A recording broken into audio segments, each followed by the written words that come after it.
ka danna subscribe sannan kuma ka danna alamar kallarwa domin samun shirye-shiryenmu da zarar mun daura. Mun gode da kallon.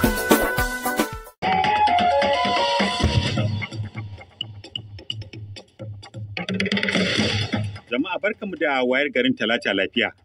Cikin shirin safe na BBC Hausa za mu ji Koriya ta Arewa ta ce za ta katse duk wata hanyar sadarwa da makwabciyarta Koriya ta Kudu wadda ta bayyana a matsayin abokiyar gaba.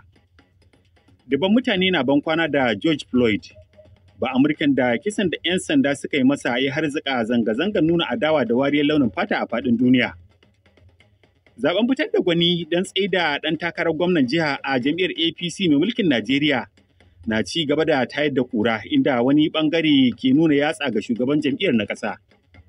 Shi da kansa ya je kawo wani ɗan takara, kuma in aka yi abin da aka yi a bayansa to za mu samu matsala. Wace jam'iyya ce ta taɓa yin rijista shiga cikin jam'iyya ta yanar gizo? Wannan mutumin yana so ya kai mu ne ya baro. Maji abin da ɓangaren Oshimole ke cewa.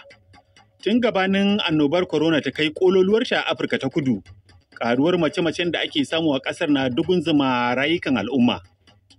And for the funeral, the family couldn't take the body home.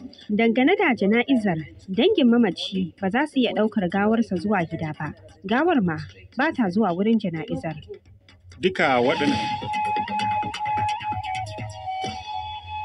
Duka waɗannan har ma da ƙarin wasu rahotannin za zo muku bayan kun ji labaran duniya. Sunana Muktar Adambawa. Koriya ta Arewa ta ce za ta katse duk layukan sadarwa na hukuma da Koriya ta Kudu, ciki har da wani layin kiran gaggawa tsakanin shugabannin ƙasashen biyu. Mahukuntan birnin Pyongyang sun ce wannan ne na farko a jerin matakan da za su ɗauka kan gwamnatin birnin Seoul da suka bayyana a matsayin abokiyar gaba. Umarnin ya zo ne daga Kim Yo-jong, 'yar uwar shugaba Kim Jong-un. Matakin ga alama wani martani ne ga wasu takardu na nuna adawa da gwamnati da 'yan Koriya ta Arewa da suka sauya sheƙa bayan sun tsere zuwa kudanci suka rika jefawa ƙasar ta sama. Mai aiko BBC rahotanni daga birnin Seoul na cewa sanarwar na iya zama wata dabarar tayar da rikici daga Koriya ta Arewa da fatan amfani da ita a matsayin madogara yayin tattaunawar da za su iya yi nan gaba. Dubban mutane ne a jihar Texas ɗin Amurka ke ban kwana a wani taron makoki ga George Floyd, mutumin nan da kisan da 'yan sanda suka yi masa ya harzuka zanga-zangar nuna adawa da wariyar launin fata a faɗin duniya. An shimfiɗe gawarsa a wani buɗaɗɗen akwati mai ruwan zinari, yayin da masu makoki jere a kan layi ke wucewa, sanye da takunkumi don kariya daga cutar corona. Ana gudanar da makokin ne a cocin Fountain of Praise da ke Houston, inda George Floyd ya girma. Dangin wasu baƙaƙen fata da kisan su ya yi matuƙar ɗaukar hankula, su ma sun hallara ciki har da iyayen Trayvon Martin da ahalin Eric Garner. A gobe Laraba ne za a yi jana'izar George Floyd. 'Yan jam'iyyar Democrat a Majalisar Wakilan Amurka sun fitar da jerin ƙudurori don yi wa aikin 'yan sanda garan bawul bayan kashe George Floyd. Shugabar Majalisar Nancy Pelosi ta ce sabon ƙudurin dokar zai yi ƙoƙari wajen abin da ta kira raba 'yan sanda da halayyar soja da kuma inganta ba su horo da haramta shaƙe wuya. Kafin ya iya zama doka sai ƙudurin ya tsallake majalisar dattijai mai rinjayen 'yan Republican.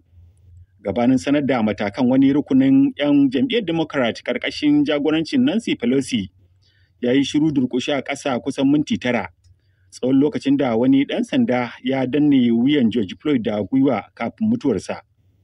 Fadar White House ma ta ce shugaba Trump na nazari kan wasu ƙudurori don magance matsalolin nuna wariyar launin fata a tsakanin 'yan sanda.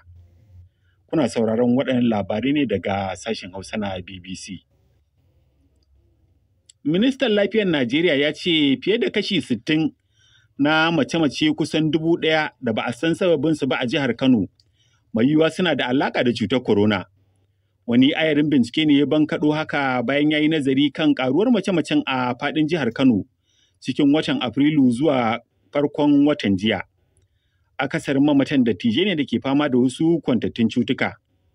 An kuma samu irin wannan ƙaruwar mace-mace a sauran jihohin da ke faɗin arewacin Najeriya. Da ƙarancin gwajin da ake yi cikin ƙasar mafi yawan jama'a a nahiyar Afirka, ƙwararru na fargaba ƙwayar cutar na iya bazuwa ba tare da an iya ganewa ba a Najeriya. Hukumar Lafiya ta Duniya ta ce yawan mutanen da aka bada rahoton sun kamu da cutar corona a faɗin duniya ya kai wani adadi da ba a taɓa gani ba cikin kwana guda a ranar Lahadi. Babban daraktan hukumar Dr. Tedros Adhanom Ghebreyesus ya ce an samu sabbin masu corona fiye da 136 shekaran jiya. Ya yi gargaɗin cewa ga alama annobar na ƙara muni a faɗin duniya, kuma har yanzu bata kai ƙololuwarta ba a Amurka ta tsakiya. Ya dai buƙaci ƙasashe da suka samu sauƙin wannan al'amari su ci gaba da sa ido. Labaran duniyar kenan daga sashen Hausa na BBC.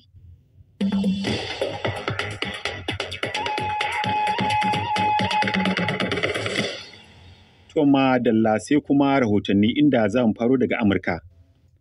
Dubban Amurkawa ne a jihar Texas ke can cikin jerin gwano a gaban wani coci don yin bankwana ga marigayi George Floyd, mutumin da kisan da 'yan sanda suka yi masa ya janyo gagarumar zanga-zanga a faɗin duniya.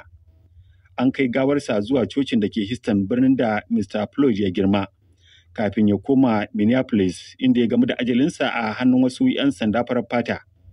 Mutuwar Mr. Floyd ta fusata Amurkawa, musamman baƙaƙen fata da suka daɗe suna fuskantar irin wannan halayya a hannun mutanen da aka damƙawa amanar tsare su. Sani Aliyu na da ƙarshen wannan rahoto. An kai gawar marigayi George Floyd zuwa cocin Fountain of Praise a birnin Houston na jihar Texas, kuma ɗaruruwan mutane na zuwa can domin girmama mutumin da mutuwarsa ta gigita Amurka. A lokacin da take jawabi a gaban cocin, Gwen Carr, wata mata da 'yan sanda suka kashe ɗanta Eric Garner a 2014 a birnin New York bayan sun makare shi, ta buƙaci mutane da su ci gaba da wannan yakin neman adalci da ake yi a faɗin ƙasar.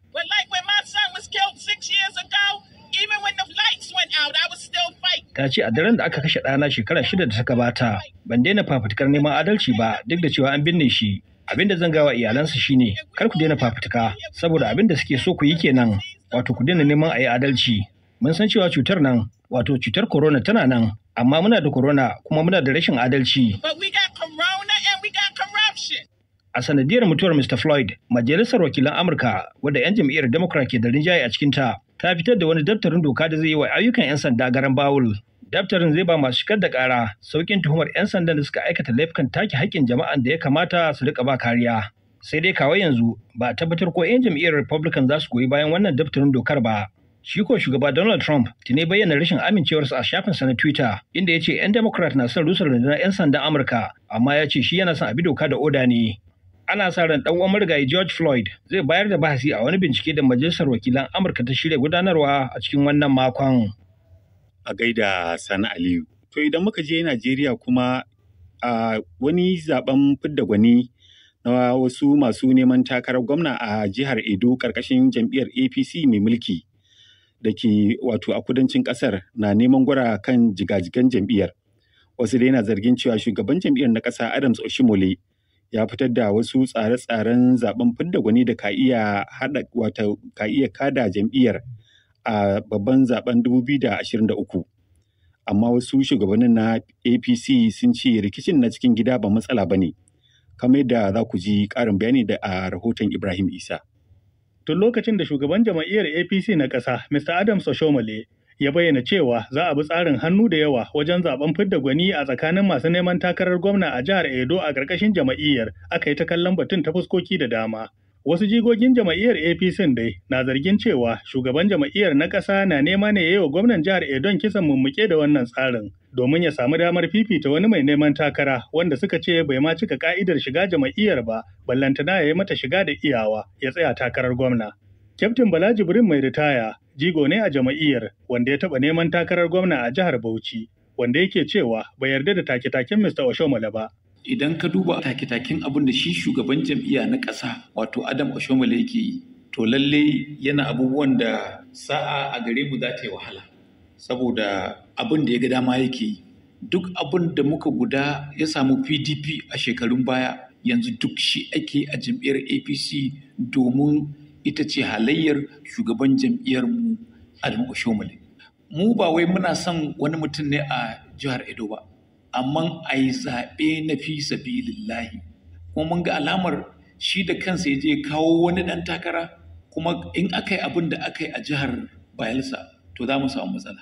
Wace jam'iyya ce ta fara yi ko ta taɓa yin rijista na shiga cikin jam'iyya ta kafar yanar gizo? To wannan muna gaya wa shugaban ƙasa, muna gaya wa lida na jam'iyya wato Bola Ahmed Tinubu ya fasan cewa wannan mutumin yana so ya kai mu ne ya baro. Sai dai Mr. Oshomolen ya musanta zargin cewa jama'iyyar ta rungumi tsarin zaben fidda gwani na hannu da yawa ne da nufin fifita wani mai neman takara, wanda a cewarsa babu wani daga cikin masu neman takarar da ya yi korafi dangane da hakan. Shi ma ma'ajin jama'iyyar APC na ƙasa Adamu Fanda ya ce rigingimun da jama'iyyar take fama da su ba za su kai ta ƙasa ba saboda ba su zauna haka ba. Samun saɓani wannan ba shaida ce ai alal misali ta cewa wai jami'a za ta watse ba. Idan ka duba alal misali zaben da muka yi bara, yawan 'yan majalisar tarayya ya fi waɗanda da muka ci a baya. Sannan akwai jihohi waɗanda da ba karkashin APC suke ba, kamar jihar Gombe, kamar jihar Kwara, waɗanda muka ciwo. Gaskiya ne mun rasa jihar Bauchi, Adamawa da Zamfara.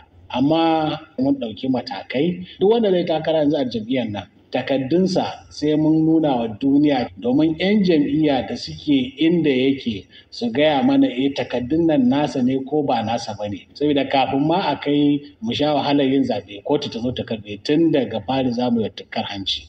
Duk da cewa shugaba Buhari ya sha cewa baya tsoma baki a al'amuran da suka shafi jama'iyya, wasu masu lura da al'amura na ganin cewa a wannan lamarin ba shi da zaɓi, saboda gwamnan jihar Edon ka iya zama kadangaren bakin tulu, a karshe a kar tulu, a bar shi kuma a ɓata ruwa.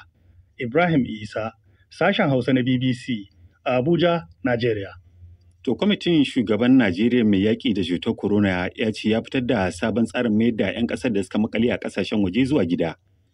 A yanzu haka akwai fiye da mutum 4,000 da ke son komawa Najeriya daga ƙetare.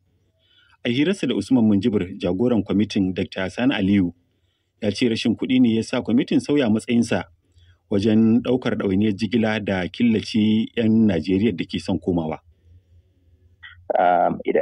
Kafin mutane su shigo Najeriya, kafin su hawo jirgi, dole ya kasance sun yi wannan test na COVID, wato PCR test ɗin a cikin sati biyu, kada ya wuce sati biyu da yin test. Sai su hawo jirgi, kafin su hawo jirgi su za su ɗauki nauyin, idan Abuja jirgin zai sauka, su za su ɗauki nauyin kula da kansa a Abuja, ba za mu biya kuɗin hotel ba ko wannan ya fi mana sauki saboda farko ba mu da kuɗin. Dakta, kayi maganar ba kuɗaɗe, kamar rahotanni sun ambato gwamnatin tarayya ta ba kwamitin ku naira biliyan 22, ina aka kwana? So naira biliyan 22, Malam Usman, har yanzu wannan kudin yana da ba wai an kashe shi bane. Yanda muke aiki, muna aiki akwai Ministry of Health, akwai Humanitarian, akwai Ministry of Environment, dukan suna da kudaden su. Wannan kudin ba wai namu bane. Kowa yana da budget ɗinsa. And akwai abubuwan da akwai test da ake son a yi, wato test miliyan 4.1. So wayannan kudade ne na COVID. To misali dakta, idan mutum kuma bai da halin ya dau ɗawainiyar zamansa Abuja ko Lagos ba. Abin dole dai ya kasance dole akwai wannan arrangement, saboda mu a yanzu ba mu da shi kansa test ɗin da za mu yi. Aliko Dangote Foundation su ne suka ɗauki nauyin wannan test ɗin a Abuja da Lagos. Idan misali ni ina wata ƙasa, ina Dubai ko India, ina son in dawo gida Najeriya, kuma ban da sukunin da zan iya riƙe kaina a Abuja na makonni biyu nan da kuke magana. A can za ku banni kenan? So abin da muke so ka shigo kai, tunda dai Najeriya ƙasar ku ce. Amma akwai matsala guda, misali idan ka ce mutum ya zo ya biya wa kansa jirgi, ya zo ya biya wa kansa kuɗin ɗawainiyar zama Abuja na mako biyu. Abujan nan har yanzu ana satar hanya a fita ko a shigo. Ba kwa tunanin in ma suna ɗauke da cutar za su ci hanya su fita su bazama a ƙasar? To ai Malam Usman, shi yasa muke son su yi test ɗin a Abuja ko Lagos. Idan har mutum ba killace shi aka yi ba, shi zai killace kansa na waɗannan makonni da kai magana. Ko da an ɗau samfurinsa kafin ya fita, ko da yana ɗauke da cutar zai iya barin Abuja ko Lagos ya tafi karkararsu ko jihar su ba tare da kun sani ba. So Malam Usman, abin da muke so ga 'yan Najeriya shine wannan cuta dole sai mun zauna gaba ɗaya mu tare mai maganinta. Misali dakta, kai maganar za ku yi wa mutum miliyan 4 test. Shin mutane kuma suna gudun abin nan, kamar za ku fara zuwa gida-gida ne ko za ku ci gaba da dai gayyatar mutane su zo ne? Yawwa, so akwai local government kusan 20 a ƙasar da suke kusan 60% wato mutum 6 daga cikin 10 da suke da wannan cutar a Najeriya suna local government 20 ne kawai a ƙasar. Local government sun yawanci a Lagos ne da Kano ne da a few other states. So yanzu abin kokarin da muke shine wayannan local government sun zamu saka ido a kai, zamu je mu ƙara faɗakar da mutane, zamu je mu nemi cases sun kamar Kano kasan sun yi announcement ma suna son su fara zuwa gida su ga masu wannan wanda suke da wannan cuta a yi testing ɗinsu. Dr. Sani Aliyu jagoran kwamitin shugaban Najeriya mai yaƙi da cutar corona. To gaba a cikin shirin zamu sake koma Najeriya. Yanzu karfe 7 saura kwata a Najeriya da Nijar, Kamaru da Chadi, 6 saura kwata agogon GMT da Ghana. Shirin safe ke zo muku daga sashen Hausa na BBC. Baya ga sauraron mu ta intanet a bbchausa.com. Kuna iya karanta labaran da mukan sabunta koyaushe.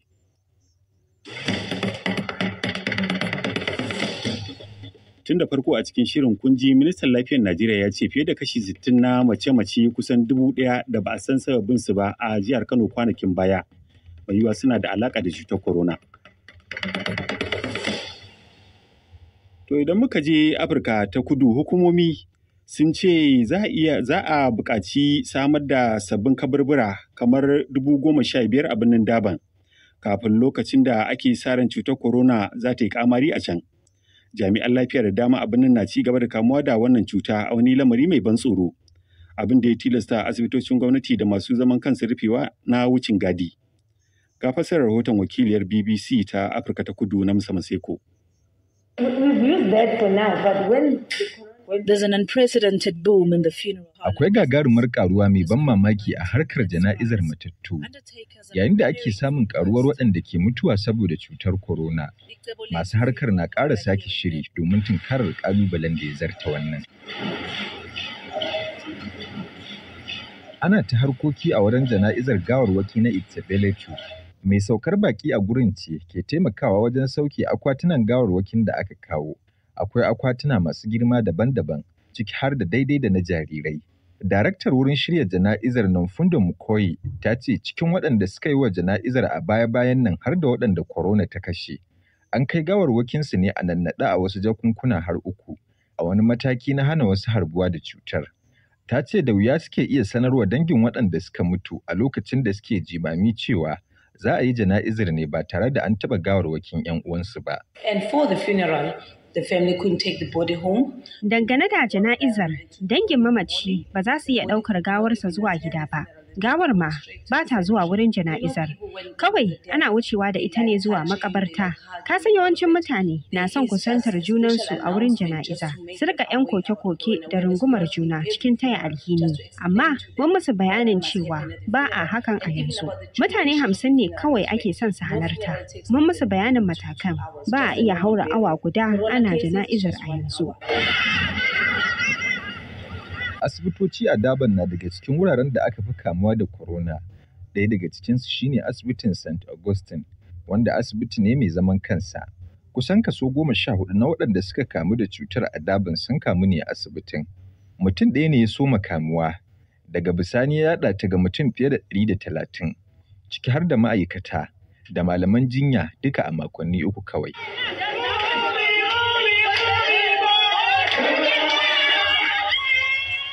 Ma'aikatan lafiya na zanga-zanga saboda ƙarancin kayan kariya. Suna cewa akwai matuƙar barazanar kamuwa da cutar a wuraren aikinsu. A wajen birnin, jami'an lafiya da ƙungiyoyi masu zaman kansu sun dukufa wajen gano masu cutar da kuma gwada su domin ganin da ta yaɗu ba. To amma saboda an sauƙaƙa dokokin da aka kafa na yaƙi da corona, mutane da dama na ci gaba da harkokinsu. Don haka kamar sauran sassan Afirka ta Kudu, Daban na ƙoƙarin kaucewa tasirin cutar a nan gaba. Fassarar rahoton Namsa Maseko kenan daga Imam Sali. Idan muka je jamhuriyar Nijar, kimanin mako guda kenan ɗalibai a ƙasar suka koma makarantun boko bayan shafe watanni a gida saboda cutar corona. Makarantu da dama ne ba su da wadatattun azuzuwa don ɗaukar darasi ga ɗalibai. Wasu makarantu kuma azuzuwansu na kara ne, guguwa ta ɗauka ta yi gaba. Wani lamari ya sa wasu 'yan ƙasar suka ƙudiri aniyar ba da tasu gudunmawa cikin wasu yankuna na Nijar. Ga rahoton Abdu Halilu. Bayan koma ɗalibai makarantun boko a kafin sadarwa na sada zumunta an shafe kwanaki ana nuna yara na karatu a ƙarƙashin bishiyoyi a wasu yankuna na ƙasar sanadiyar rashin azuzuwa. Domin taimaka ma gwamnatin ƙasar da kuma samar ma yara ɗalibai muhallai na gari wajen ɗaukar darussa wasu 'yan ƙasa sun zabura wajen gina azuzuwa na suminti. Alhaji Sani Muhammad Lawli Atiya na ɗaya daga ciki inda ya ƙaddamar da gina wasu azuzuwa guda 5 a garin birnin Kwani na jihar Tawa. Ga kuma ƙarin bayanin da ya mani. A nan birnin Kwanne mun kaddamar da kalas-kalas guda 5 na makarantar yara, dalili da cewa muna gani yara kannanmu da ɗiyanmu suna karatu ga hili, to wannan akwai kunya gare mu, shi yasa muke niyya in Allah ya yarda mu hidda yara daga cikin wannan matsala ta karatu ga hili ko bisa santa. Matsayina na wakilin al'umma da bai kamata ba, muna ganin haka nan za mu yi bakin mu in Allah ya yarda.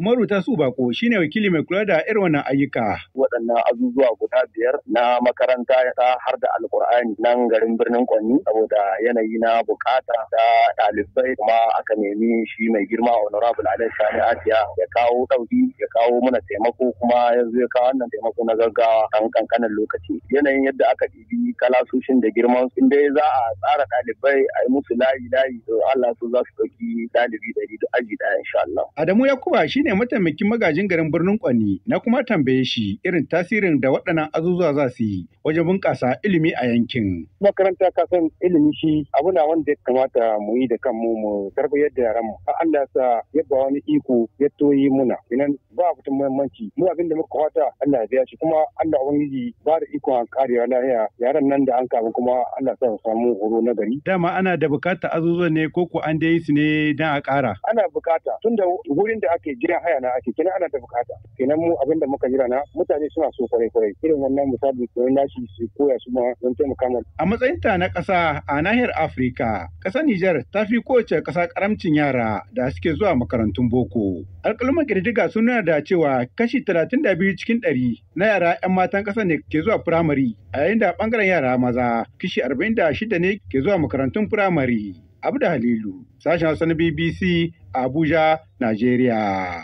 To da yake mun yi batun gina azuzuwa, bar kuma mu yi na gasar rubutu.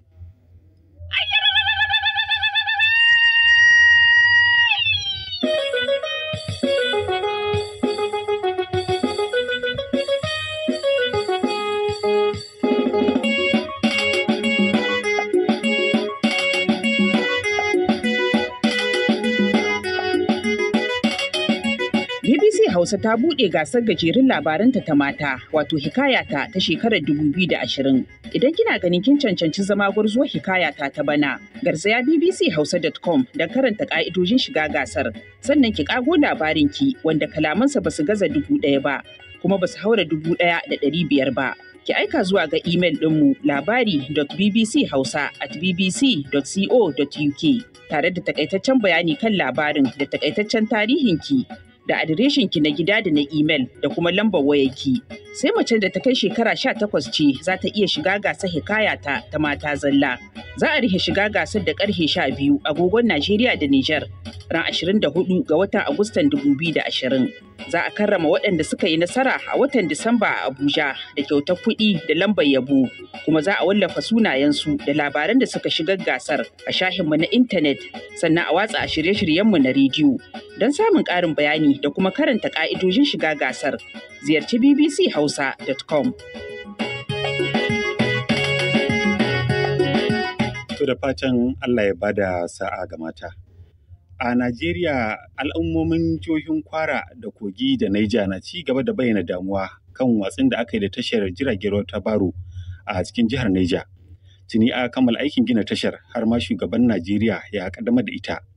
Amma rashin hanyoyin mota na jirgin ƙasa ya kawo tsaikon fara amfani da wannan tasha don jigilar kaya.